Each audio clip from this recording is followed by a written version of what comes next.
Hello, welcome to the Smorgan. I'm your host, Rob. Welcome to Stream Street. I forgot. And I'm joined by Sam, the man, Morgan. Hello, sir. How are you? Hey, Rob. How you going?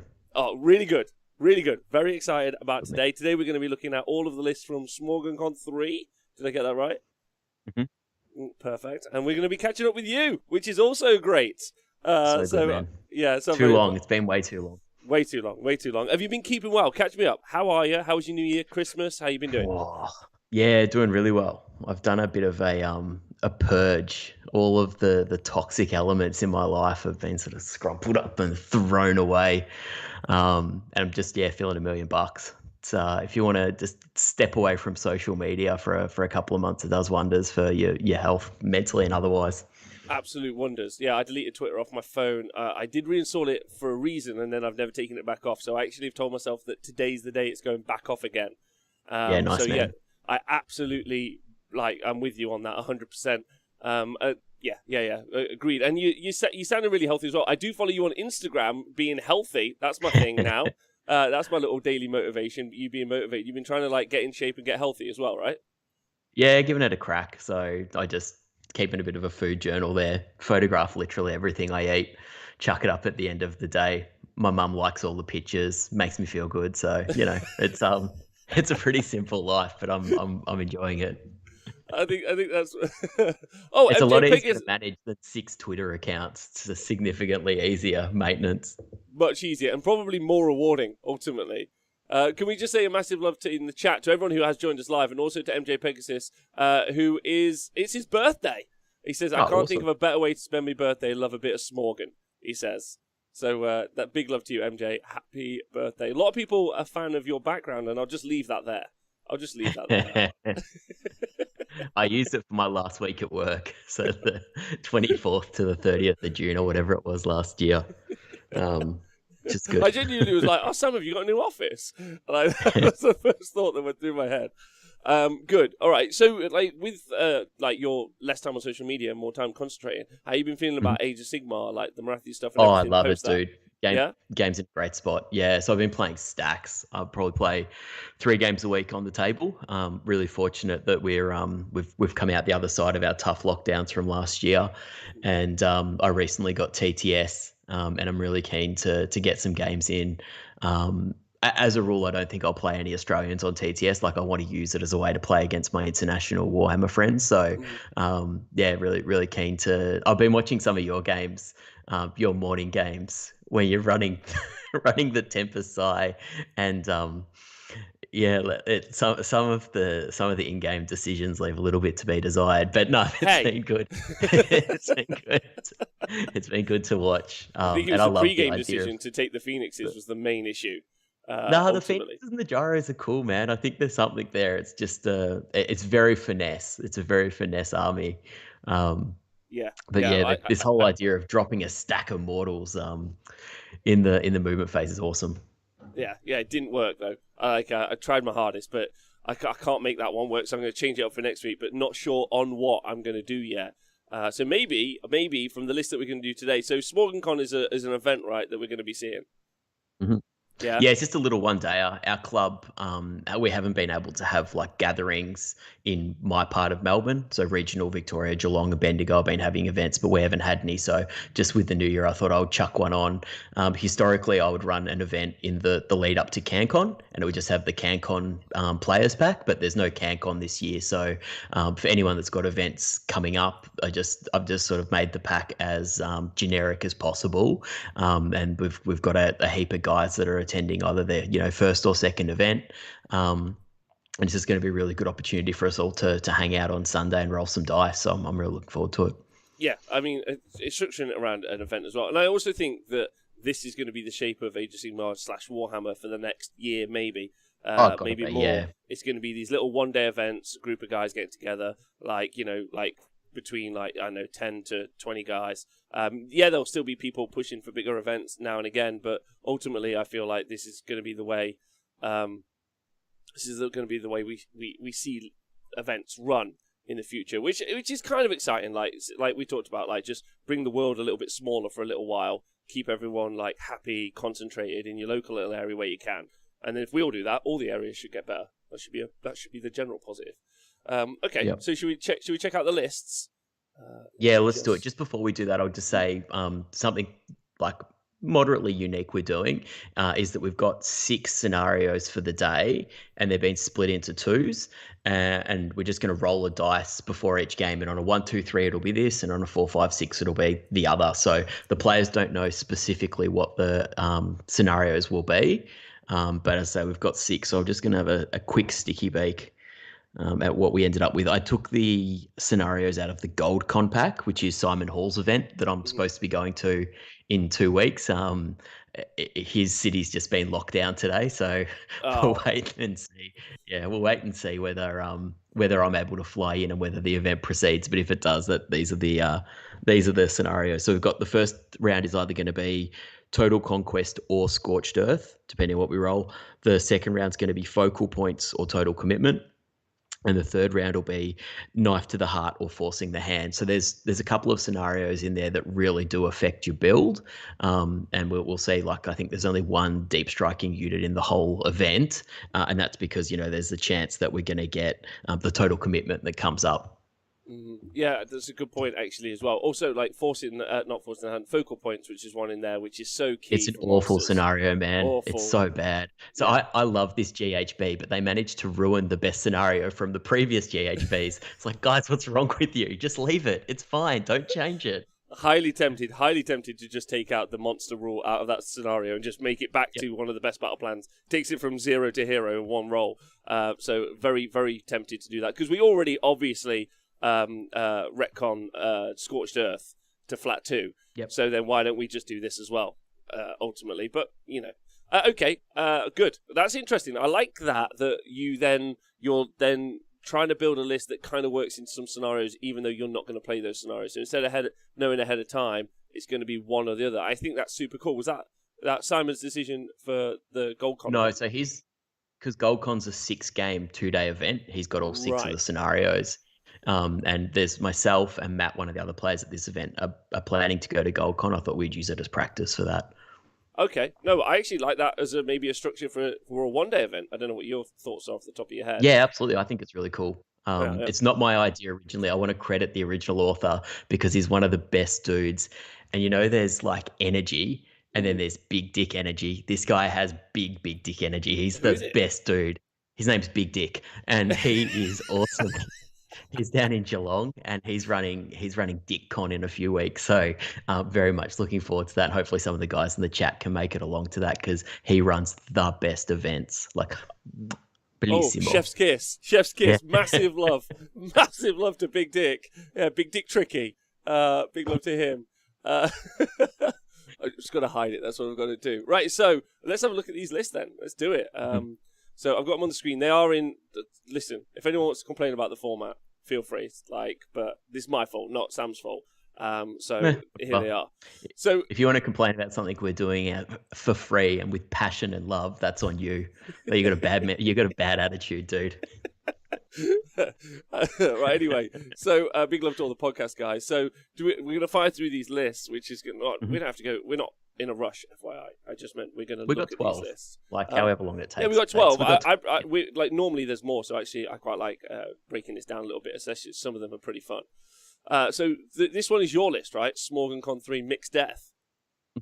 First on the list. So this is a list that I've been playing quite a bit with, and I'm really enjoying.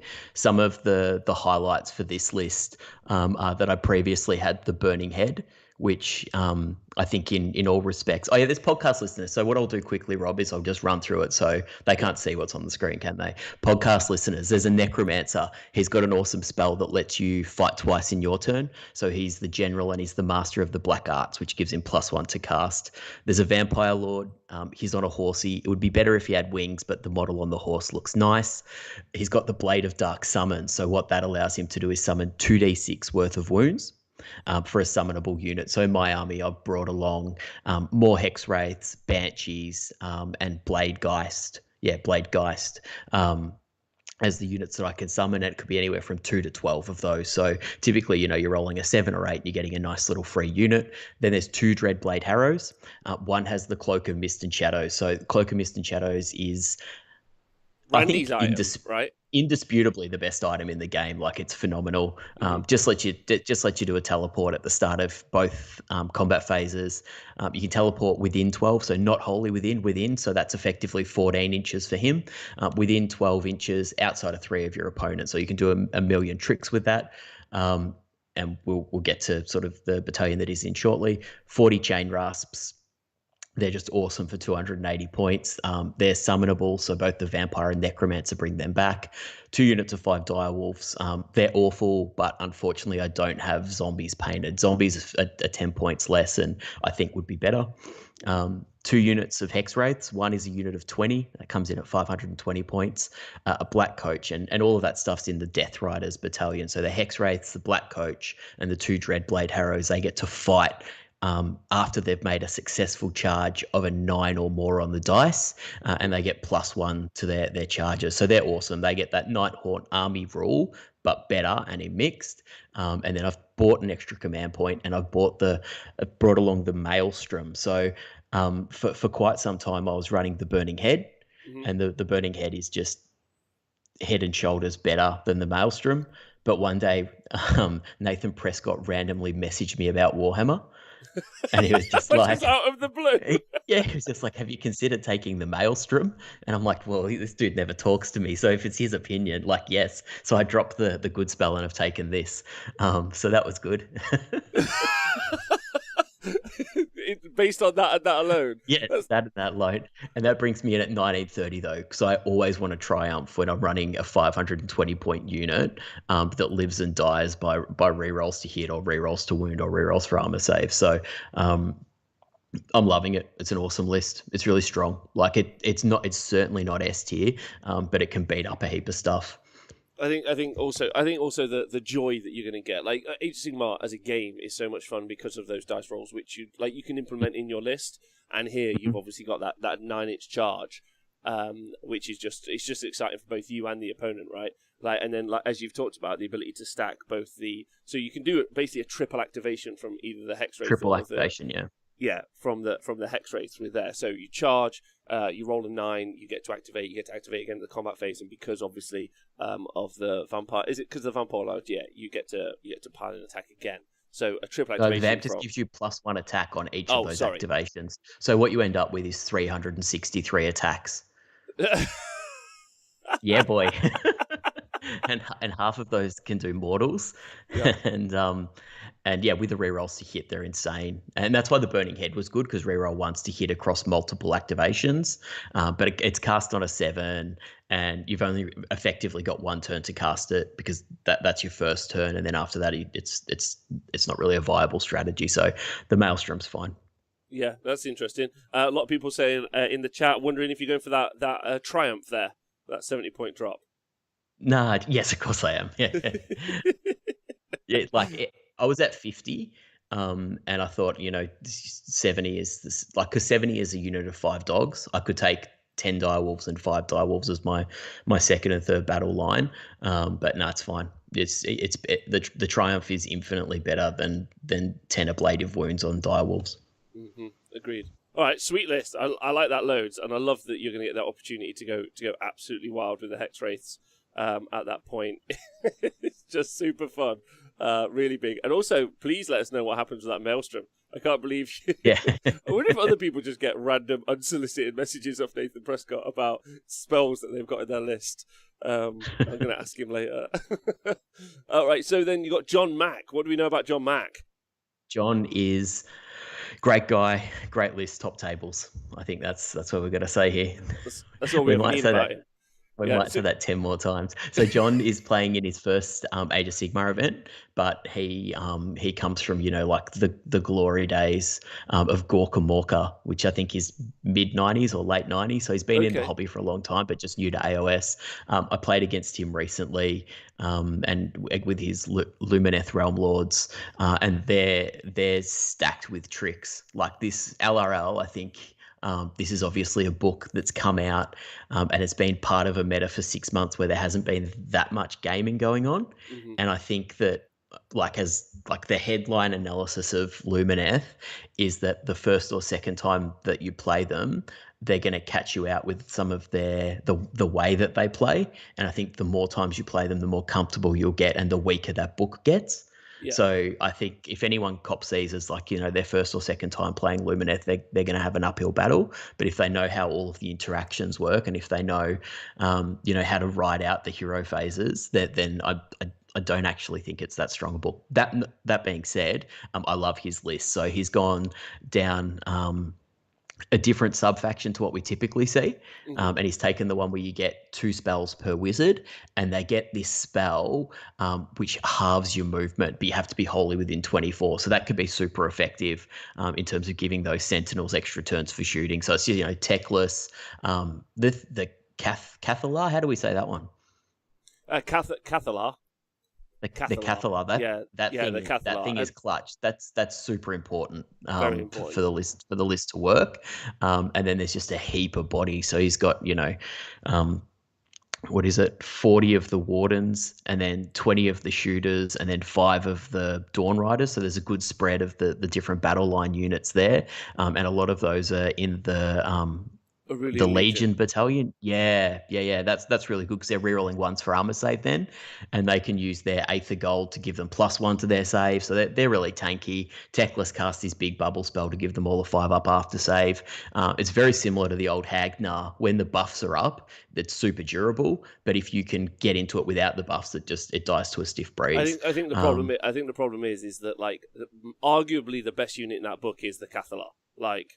Agree. I think everyone will say that, and then you can take the Cathalar and all of your battle line units in the Arulian Legion. So you're now a 1-drop, and then if you want to, you can be a 2-drop with Techless, which is what we're seeing here. And I think that's why this book is going to be so strong in the future. Is that like you're right? These need all the buffs, but unless they're against a 1-drop, they're getting the buffs they want pretty much all the time. Like so that they get, and then from turn 1, they're like, cool, total eclipse, as we're seeing there. Now all of your command abilities are 2 CP, and you're like, okay, so they go first, and now everything you do costs you double. So unless you've factored into that, which I've seen in your list, you at least have, because you've bought a CP, and then you've obviously you get a CP on that first turn. So you're going to start with 2, which is going to be useful for you, and you're going to have to spend both of them. Like if you play against this turn 1. And that's an issue, I think, ultimately. And then, of course, they can bring a super good guy here. Only 2 units of Sentinels. That's actually below the recommended number. So I played him recently, Rob, and I hid that really important Vampire Lord of mine behind the biggest piece of fuck off terrain you've ever seen. And it gets to his first shooting phase. He's like, all right, so I'm going to shoot at the Vampire Lord. I'm like, no, man, I hid him so none of your models in your army can see him. He's like, yeah, we don't care. So it's just like that sort of noob play where if you haven't played them before, you don't like. I've read the War Scroll 6 months ago, but that stuff's not in the front of your mind. I think and they've got that spell where you can reroll to hit with your shooting. So you pick the important unit in the opponent's army. 20 guys shoot it at 18 guys, whatever it is, because there's 2 wizards, and they're rerolling to hit, and they're looking for 5s for mortals. They're going to kill most things, aren't they? Yeah, and those 20 Wardens, 240 points, is a no slouches in combat. Like, that's also something to be looked at there. So it doesn't look like it's lots of wounds and bodies on the board initially, but actually it's a lot. Interesting couple of choices. Bellwind Vortex, but that makes sense. Cathalar's spell is so strong, and also really important. That's where we're going to see the Cathalar there. I would see we're going to see that more in the future than we've seen it at the minute. Spell Portal, obviously. Loads of spells you could use for Spell Portal, but Technodo turn 1 for... Yep. A lot of people ask if I'm interviewing for a new gig, but I'm not. And then the Emerald Lifeswarm is the interesting choice here. Like, I can kind of see it. Each one of those units is so important. Maybe even keeping Techless alive could be important. Even the Cathalar takes some chip damage over time. Wanted to heal her up, so she's still super viable. I could see it. Maybe with the reliability of the casting in the army as well, it would make sense to put Lifeswarm in there. There's loads of opportunity cost to have that in. So yeah, like I could see it's why. Not the lifespan's not optimal, like the Geminids or the one that makes you -1 to run, -1 to charge and take mortals are both better, but the Lifeswarm is still very good. Do you know what I mean? Like, it's still, and adds something to the list. So I think it's cool.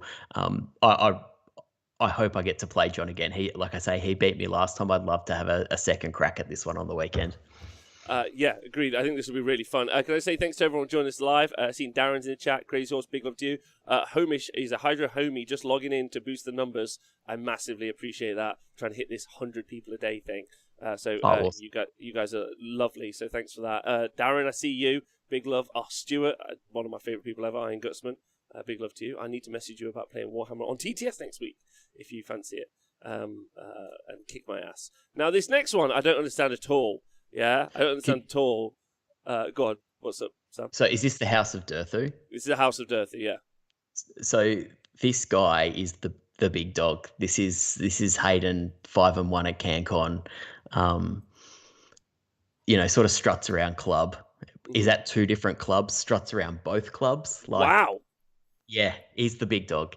And I formatted all the other lists. They're all left-aligned and ragged right, which is how anyone that's ever done any document puts them together. He's done some centered, like I'm in a grade 6 craft show or something. So I can't even read this because it's centered. You're welcome to talk through it.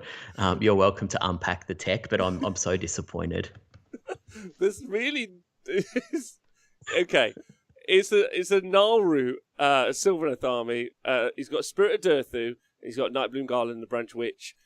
Is the general with Command Trait Nurture by Magic and the Chalice of Nectar and the Deepwood spell Regrowth. So that's going to be obviously important there on Durthu. And then he's got another Branch Witch. He's got 3x5 tree revs. Arguably in a game about board control, it's important to have more bodies on the board than this, but apparently no. And then he can summon, can't he? He can summon 10 Dryads a turn. Is that right? He can summon 10 Dryads a turn. That's absolutely viable here. And then he's got 2x1 Achillean Alapexes. He's got 3 Household Battalions, so he's starting on loads of CP. And then he's got 3 Tree Lords in the list as well. He's also got Geminids. He's also got Balewind Vortex. He's got Spider Swarm Hive, which obviously is so important for obviously being able to teleport out those Tree Lords, which is, I think, what he's going to be looking to pin stuff back. And then Balewinds and Stomps to keep... not Balewinds and Stomps, sorry, Geminids and Stomps to pin people in. And then the Alapexes. Yep. So it's effectively, I think, a movement denial list that's trying to swamp you with just single trees. You can't retreat from household, and you can't pile in from Alapexes. So there's 2 negative play experiences baked into the list. Geminids is a negative play experience. Stomp is a negative play experience. It's triple. He's gone for all of them. He's also gone for the net launches on the Alapexes. Tree Revs can also just teleport out of combat, which is sometimes pretty negative to play against. Really rubbish. But this is like such a unique take on... And then I guess you just pin everything with the Tree Lords, which you don't care about at all. And then Durthu just comes in, slaps a unit, runs off, slaps the next unit. I think is the plan. I think it feels like the plan with the Tree Lords, but it's so fragile. Like... He messaged me a couple of weeks ago and said, hey, really looking forward to the event. Just if you can organise it, I don't want to play Danny Carroll in the first round. KO would shoot me off in a turn. It wouldn't be fun for either of us. I was like, yeah, man, no worries. We'll look after you. You won't have to play Danny. Random generator today. He's drawn Danny round 1. Perfect. Absolutely perfect. A lot of people in the chat. I think this to me gets my list of the show so far. It's wild if it goes right. It feels like a mad genius. Great list. Top tables. Yeah, top tables. Big tech. I think we're going here. Also, Durthu can't be targeted outside of 12 inches as well, so some protection there. Obviously, he's got all the trees available. There's also mortal wounds coming out of the trees when those spells go off as well. So there's lots happening there. Okay, all right, next list. We've got a hipster list. That's what we got. I think at this point now, if you run a Knights of the Empty Throne list, you are the hipster in the room. I think that's the current. So I think we find which list you'll try next week on TTS, Rob. What, the Sylvaneth list? Jesus Christ. Anyway, so this Knights of the Empty Throne list, I'll just read it out for everyone, is 6 Varangard, and they've got Inescapable Doom, and of course that 6-inch pile-in artifact, the Grasping Plate, and then Mark Nurgle, which makes sense.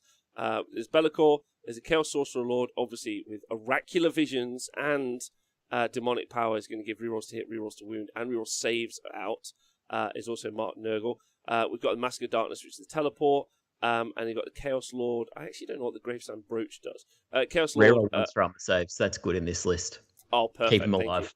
Yep. Yeah. And then got the Chaos Lord there, so he's got that power and attack twice. He's got 2x5 Chaos Knights, 10 Chaos Marauders, that Slaves to Darkness, Chaos Spawn, the Chaos War Shrine, and that Plague Touch Warband. And the Bellwind Vortex is a nice choice, actually, for the Chaos Sorcerer Lord. Normally see the Chaos Sorcerer Lord running around after units. It's Be'lakor, man. You chuck Be'lakor up there turn 1, and Whispers of Chaos stops people from moving. So you go first, chuck Be'lakor up there. You can reach your opponent in all of the missions because of the extra range of the Balewind and then the Balewind distance. And yeah, you cast that spell, and that puts them in a really bad spot. Then you can give away the double. Yeah, that's a super good point. Also, it's awful to play against. Also, just want to say shout out to Helgamar, who's over in Iceland. He says, finally a list that makes sense to anyone not from Australia or New Zealand, which is what the other lists have been so far. Yeah, I mean, we've seen this list play a lot. We've talked about it a lot on the show before. There's loads to unpack there. Obviously, the Vanguard have got their cool command ability for reducing numbers that score on an objective. Also, if they do die, you got that ability once per game to bring them back. Like, once per game, so there's only one unit. If you had more, you could do it more times. Be'lakor can shut down a unit. You can't really argue with how powerful Be'lakor is for 240 points. He's unreal. Yeah. Unbelievable. Chaos Sorcerer Lord is super, super important as well. But just not lots of bodies, ultimately, in that list. And then that Plague Touch Warband, there, like, so any 6s to hit, you're going to cause yourself mortal wounds. So that's really important as well. So you can it's just a 2-drop then, isn't it? Like it's so nice to be able to take that sort of build and not almost always dictate who's going first. Yeah, because with the exception of normally what we see is the Mask of Darkness and 20 Marauders teleported across the board, used as kind of like to keep the opponent kind of honest, like and then kept safe. So that's kind of a key point.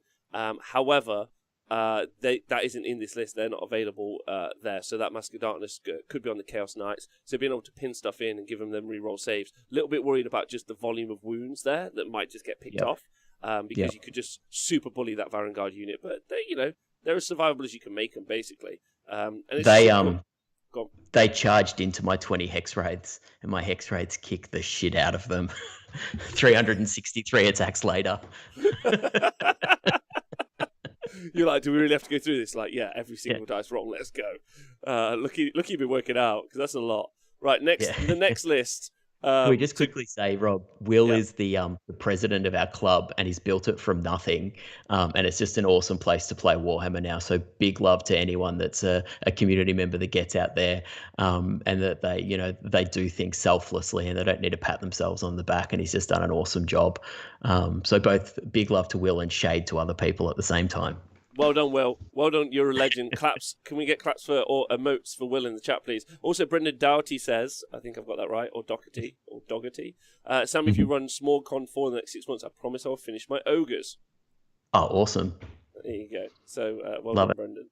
So, Matt Kent has got a Blessed Sons list. It's a great and clean one. He's got the Barblade, Doomsday Bell, Command Trait, Foul Conqueror, and this artifact. I'd like to talk about this for a little minute. I've been excited about talking about this, the Witherstave. I don't know if you've been catching up with how much I've been talking about, me and Owen have been talking about the inclusion of Archaon in lists and how useful Archaon is, because obviously he's such a good counter pick to some of the most prevalent threats out there, Skinks, Salamanders, Sentinels, or any of the Lumineth stuff, really. Yeah, just anything that Hex Wraiths. Hex Wraiths. Yeah, let's go for that. Scourge of the Better. The Terror. So Witherstave, obviously, reroll 6s to hit. Oh, I think it's for models within 12. They don't have to be... Yeah. I don't think it's units wholly within 12. It's models within 12. No, it's units within 12. So you have one model within 12. Your whole unit is rerolling at 6s. Yes. Perfect. Awful. It's so strong. So strong. And we used to see this a lot back in the day when Nurgle first came out. So now having that included in with this Lord of Blights, Gutrot Spume, and all of these Blight Kings is awful. All in the Blight Cyst, of course, giving them rend as well. Just getting them drops down. It's a 3-drop list. Having a unit that can deep strike with gut rot. The inclusion of the spell Glorious Afflictions. So cast on a 5+, 21-inch range, half your movement means if you're close to that wither stave and you don't have a reliable way to unbind, you're not getting away from it.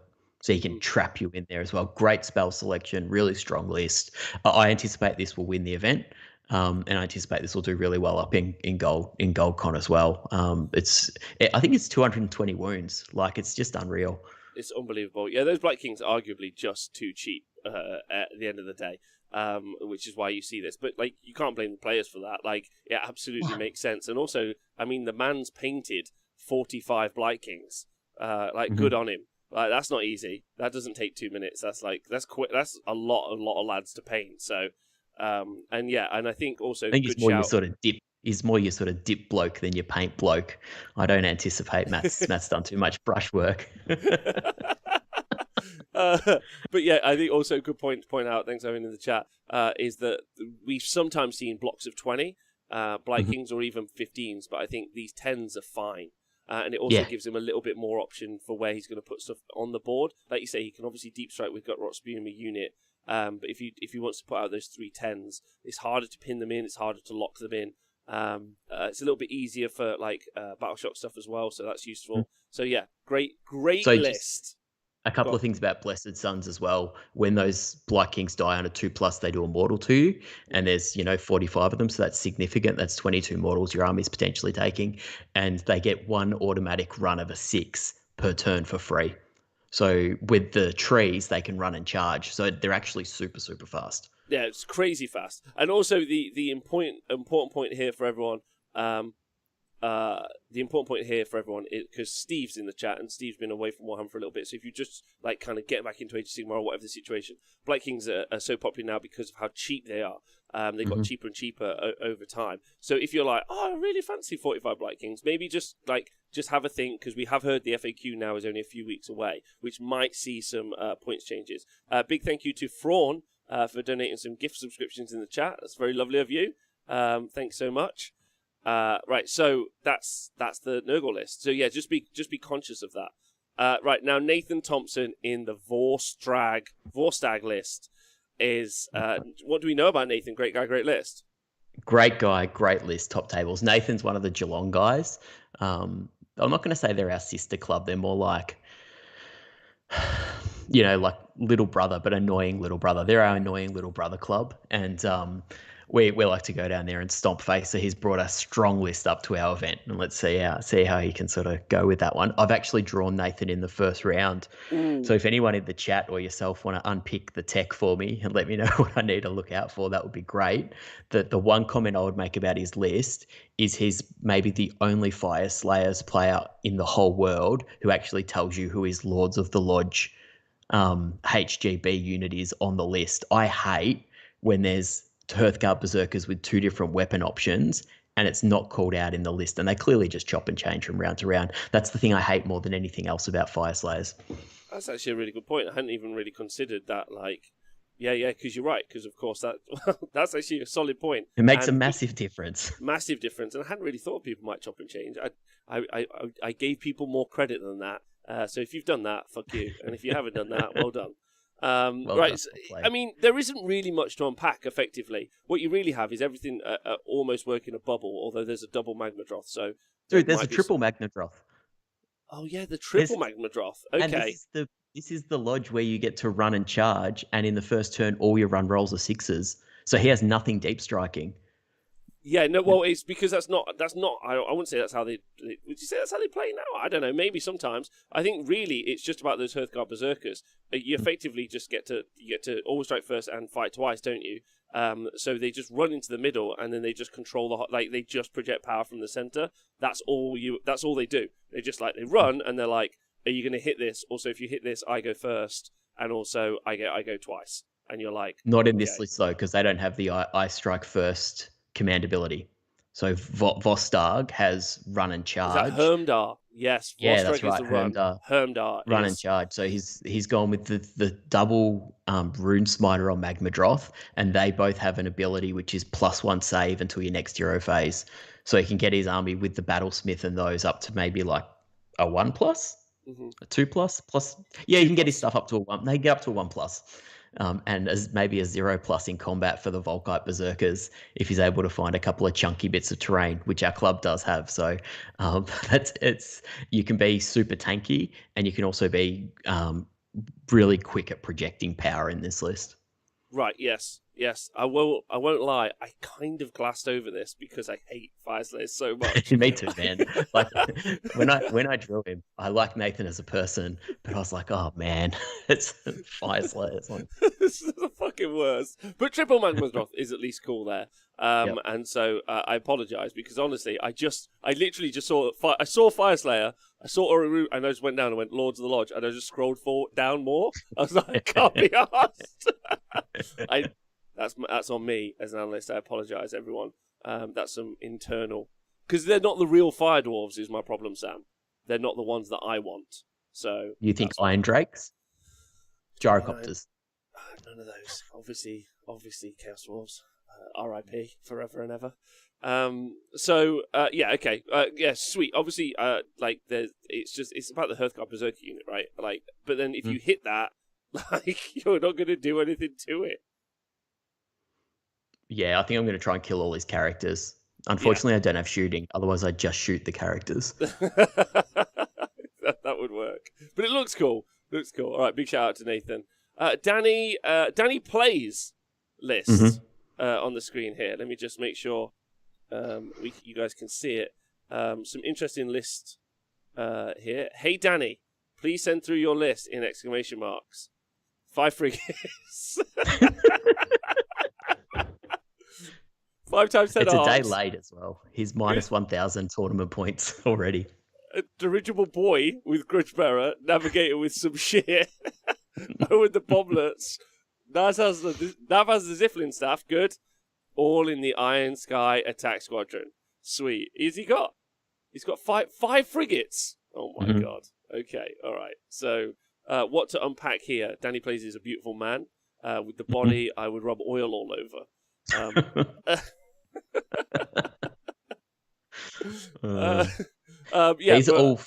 They're all fishing vessels. So he went to CanCon and he got coolest army with a KO army, and then he put it in his cupboard and started a new KO army. So this is a completely new KO army, not a single model from his previous one.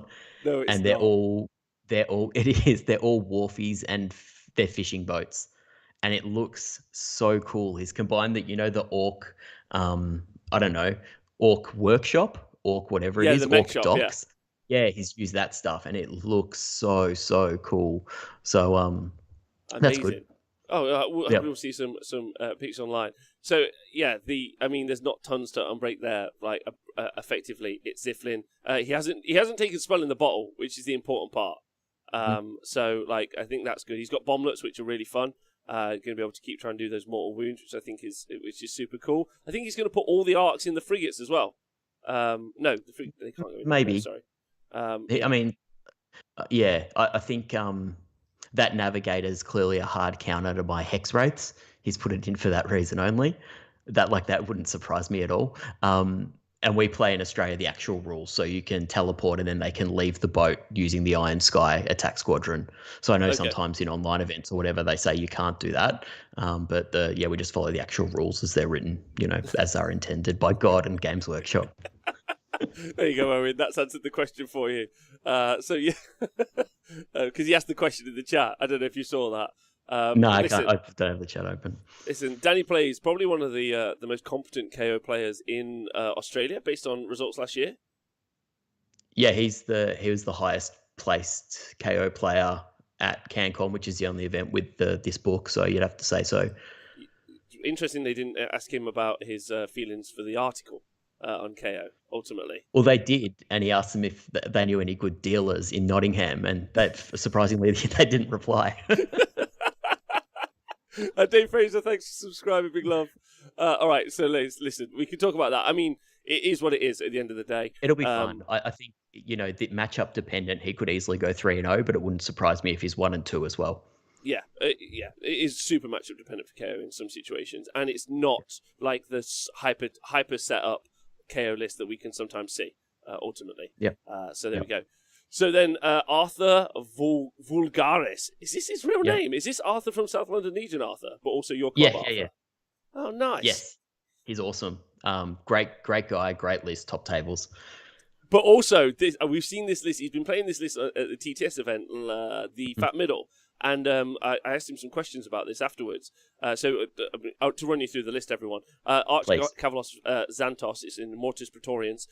He's also got Catacross, obviously, and he's the general. It's got 2x10 Mortek Guard. It's got 15 Cavalos Death Riders, which is a 480-point unit. So that's not like a small unit there. But then the big brick, like as if the 480 points wasn't enough, is this 9 Immortus Guard. I think he was running 12. Was he running 12 at the TTS version of this event? But he's now running this like smaller brick of 9. He did say that getting pinned was a bit of an issue, but he said he absolutely loved these 9 Immortus Guard, who have got an ability after like they've struck, they can hit you again with their shields, which I think is quite interesting. But it's just really, really strong. That Immortus Guard unit, because they're just so survivable. Because Catacross is going to put them on a 2-up. And they're just gonna they'll just fight forever. So that means that gives the Cavalos Death Riders the opportunity to charge, do the mortal wounds, run away, if that's what they're looking to do. But it's just a meat wall of it's just a very tough army with Catacross running up the middle as well. I think it's very strong. So the Mortek Guard are actually to hold the back of the board. And I wouldn't be surprised if Arthur does really, really well with this list, like super well with this list. I think there's lots of play here. Catacross obviously being the linchpin, but you just can't get rid of him super early. And then he just is like, you're minus to hit, you're plus to hit, you get some plus saves, and then it just upgrades the Death Riders and the Immortus Guard into these absolute brick units, which are almost impossible to shift, and they'll fight forever. Basically, I love this list. It's awesome, and Arthur is a really good player. So I would anticipate, that he's very likely to go 3-0. He has drawn Will in the first round, so Will had the Balakor, and the Plague Touch. So Will will be dictating who goes first, and that Whispers of Chaos less effective against this because the Cavalos have 3 wounds each, and I think the Immortus have 3 or 4 wounds. So unlikely you're going to get them. And Chaos definitely don't like being -2 to hit, which between Catacross and I'll tell you what, that Bone Tithe Nexus, that I think is arguably the best terrain piece in the game, isn't it? That's 250 points worth of value. We had a debate recently about whether that is better than Alariel. If they're both 0 points, which would you choose? You would choose the Bone Tithe Nexus. I think so as well. I would definitely. Yeah. Twitch chat, what would you choose? Alariel at 0 points or the Bone Tithe Nexus at 0 points in your army? And I feel like your army. It's very good. It's very, very good, the Bone Tithe Nexus, which is sometimes actually one of the things we don't talk about when we do the lists. Because just the ability to just make something -1 to hit is just huge. And that's if that's what you choose to go for. The fact that you've got utility in the options, you'd be like, actually, I choose this ability or choose that. I think it is a key piece there as well. So I really like this list. I love this. And what's super uncommon in Age of Sigmar is rerolls to wound, either positively or negatively. Like there's heaps of hit buffs, but wound buffs are hard to come by. And the Arch-Cavalos gives those reroll to wounds to Mortis Praetorian. So super important when he's got 2 Death Stars in the army that he can get some rerolls in there. Yeah, agreed. Right, so Anthony Rowe has got a Nighthaunt army. Oh, I love that. Did you do all of the background? Yeah, I just did. And in 5 minutes at a cafe while I was having a coffee, I stole them all from Games Workshop. It still works. Bled out the text, put my own in there, use their font, done. Right, so he's got a Nighthaunt army. He's got a Necromancer in there as well, which is an ally. No, it's a what's it called? A mercenary. Now, whether or not you can take mercenaries, I don't care. So I just said, sure, you can take one. Okay, fine. Yeah, okay. Do you know if they've been it's really confusing to me because apparently some mercenaries are in, some are out. It depends on publication dates. Yeah. Well, it's specifically just the FAQ, but you're just like all mercenaries, whatever they were, sweet. Okay, cool. So Necromancer in there as a mercenary. So Spirit Torment, and a artifact pendant of the Fellwind, which plus that plus 3-inch move is so important, and it just is flat in every list that you see. Dreadblade Harrow is the general. And he's got Guardian Souls with a Nightmare Lantern, and then he's got Infernal. He's got Lady Linda as well in there as well. He's got 20 Chain Rasps, 2 times 40 40 Chain Rasps, and then 20 Grimgas Reapers. He's got that very important unit there of Bladegas Revenants, which arguably have become far more popular than the Grimgas Reapers in Nighthaunt lists, or even in their Revenants are just so good, basically. In this list, those 2 Chain Gas and the Condemned Battalion, which I have to admit I don't 100% know what that does. Okay, so it's for the Chain Rasps and the Guardian of Souls. Mm-hmm. And what it does is every time they bring back D6 Chain Rasp, he gets to roll an additional D6, so it becomes 2D6, and then he's coupled that with the artifact, the Beacon of Nagagashizar, which gives him +3. So he's 2D6 +3 Chain Rasps coming back per turn, which is really good. I don't know if he's got 80 Chain Rasp, but I think he should have taken 2 units of 40. Chain Rasp to me are money. They're a great unit. Really, they're not one. They're not Marauders, but they're close. Especially for the points cost as well. 208 points for those 40 Chain Rasps is actually wild. And they're a 5-up unrendable save, so you're just going to roll it all day. So yeah, they're really, really good. I like Lady Linda still makes it in there as well, and the fact that she's down to 200 points, like, I know she's not like absolutely in there. And Soul Cage is also a great spell. So Lady Alinda's other spell, her War Scroll spell, is -1 for the opponent to hit, but +1 for you to hit them. And with Nighthaunt, that's super relevant because you've got opportunities to fight twice with everything with the 10-inch charges. And you've got stuff like Grimghasts and Bladegasts, which actually do hit pretty hard. So that +1 to hit becomes massive. And then the Chain Ghasts are giving everything reroll 1s to hit because they're using the Spirit Torment as that sort of triangle. And the thing with the Chain Ghasts is they actually give Bladegeist reroll everything. So you've got retreat and charge, extra attacks when you charge, fight twice from the Necro, fight a 3rd time from hitting a 10, rerolling it to hits. I really like the Bladegeist. Yeah, really like the Bladegeist. I think that's awesome as well. I really like that. And also, good point out from Speckles in the chat. Obviously, Lady Alinda at some point opportunity to do 2d6 mortal wounds. If you get, like, that's the thing about Alinda. Like, you have to just be aggro with her, but you don't want to because of the fragility of her. But if you do bring her into range, she just starts becoming like a mortal wound bomb, which then can really control the board space for the opponent. They're like, okay, like, and you've got a lot of board control here, like we didn't see with the Slaves to Darkness list. You've got lots and lots of bodies here to control the board. I think this is super sweet. It's cool. This. Yeah. It's just, I'm not sure. Anthony's first event as well. So big shout out to Anthony. Good luck on the weekend, mate. Yes, Anthony, you go. And this is a well put together list. Well done. Yeah, this is great. Okay, so now Kyle, yes, emoji, aubergine. Okay. Is who we're playing, who we're talking about. So he's got Vormula Warpseer, so he's got Skaven with Master of Magic, obviously. The Bombardier with more Warp Power. The Engineer with more Warp Power as well. 40 Clan Rats, 20 Clan Rats. He's got 1 Doom Wheel, nailed it. 12 Jezzails. I was literally talking about this list not long before. He's obviously got that artifact, the Vigor Dust Injector.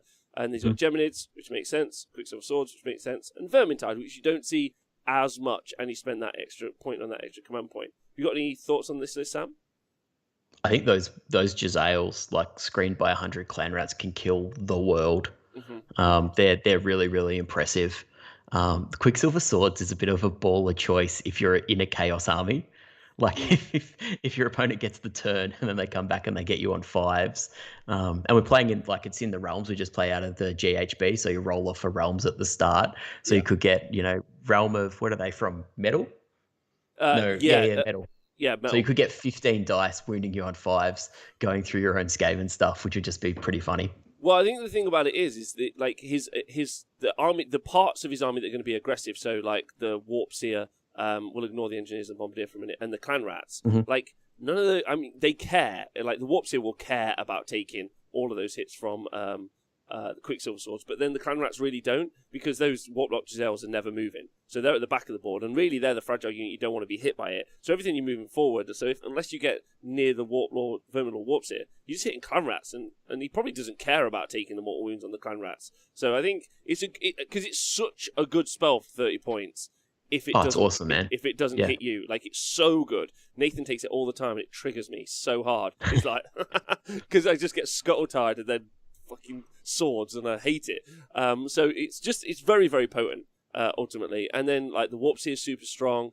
in there, and then I love the one-shot Doom Wheel. Vigor Dust Yeah, Injector, it's really cool. It's really one-shot cool. Doom Wheel is like, I was talking about this literally today to the guys that work downstairs. I was like, it's the most plug and play. You can just put that in your list and then build anything else around it you want. You can, like, you take out the Giselles, you can put in Stormfiends, take out Giselles, you can put in Acolytes. You could just, this is kind of like a structurally cool list, because of, like, and that Warp Seer just won't die as well, initially. So, yeah, I love this list, basically. Yep. And the Warp Seer's got a great spell, great War Scroll spell, like, so good. Is the Howling Warp Gale? It's the long range one. Yeah, that's really good. Yeah, 26 inches, isn't it? And something like that, yeah, D6 mortal wounds, and you can't fly. So just really good. You got any other thoughts on this list? Kyle's a great dude. Great list. Top tables. Go on, Kyle. You got it on. So next up, Nigel Weir. He's got a Tempest Eye list. Oh, baby. He's got a Black Art Fleet Master who's Hawk-Eyed. And then he's got Sorceress with the Law of Eagles and is the Adjutant. Sorceress on Black Dragon, who's got the Patrician's Helm, so is making everyone immune to Battle Shock. And then the Aura of Glory, which is going to be giving +1 attack around in an aura. And then 2 times 30 Black Art Corsairs. What would you rather have? 30 Black Art Corsairs or anything else in the game? And then he's got 10 Dread Spears. He's got 20 Blackguard, 6 Sky Wardens. He's got the Ironclad in there as well. And then he's got the Balewind Vortex. You got any thoughts on this? I got some thoughts. But I played against this recently. The Hex Wraiths just like Hex Wraiths into any sort of 1 wound infantry with a bad save is very good. The Hex Wraiths ate them up, but it was heaps of fun to play against. It's like a pirate themed army. The boat's been converted into a pirate elf boat. The Sky Wardens are pirate elves. So yeah, it was good. It was good fun. It's not particularly strong. The Corsairs are funny because they can throw out like, they've got 2 attack profiles. So he hasn't taken shooting, even though he's Hawk-Eyed. They've got 2 attack profiles, and then he can give them +1 to attack on each of those 2 different ways. So he can go +4 attacks per model. So he can go +120 attacks. That don't necessarily do anything, but there's a lot of dice rolling or whatever. So yeah, that was good fun. You'd be like, "Me pirates have got you now, lad." And it's like, "What are you doing?" "I'm rolling dice." "Well, we've killed nothing, but we've had a hearty good time." But he does have some shooting, though, obviously, because he's got the Sky Warden. So some output. And the Ironclad is nuts, man. Ironclad with +1 to wound is just insane. That's just, they're really good. At 480 points, I think they're a steal. The Ironclads, yeah. That's why you always see 1 in a KO list, and sometimes you see 2. Because they are just really, really good. And the fact that you can put this in this Tempest Star list is super, super fun. And really it means that, like, as much as you want to go and, like, absolutely, like, you want to just fully go and dick all over the Black Art Corsairs, just for your own enjoyment, I think.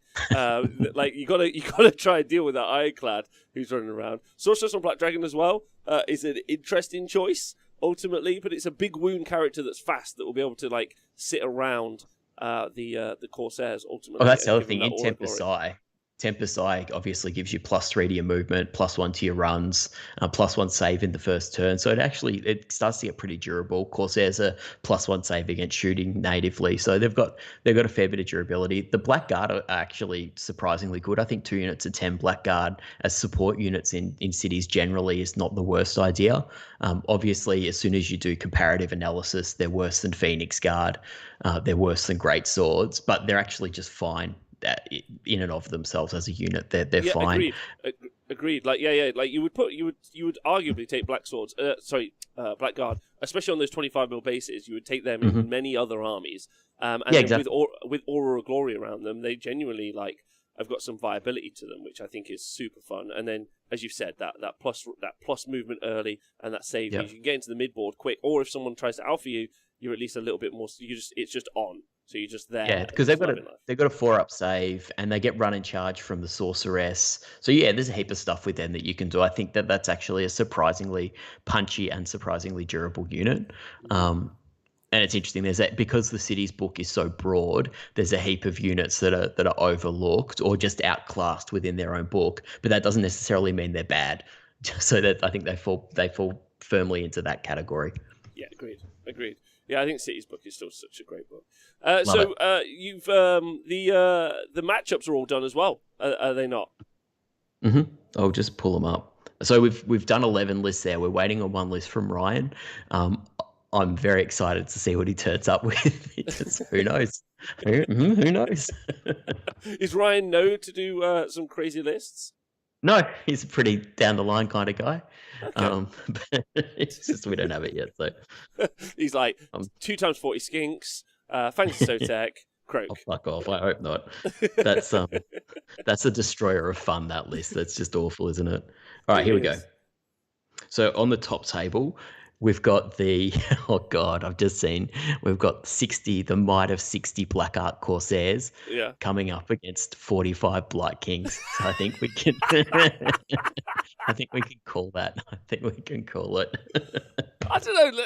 The Ironclad has just got a oh god, what should he target? If he took out nothing. If he took out the Great and Clean one, then because the what are they called? The Blight Kings are 3 drops.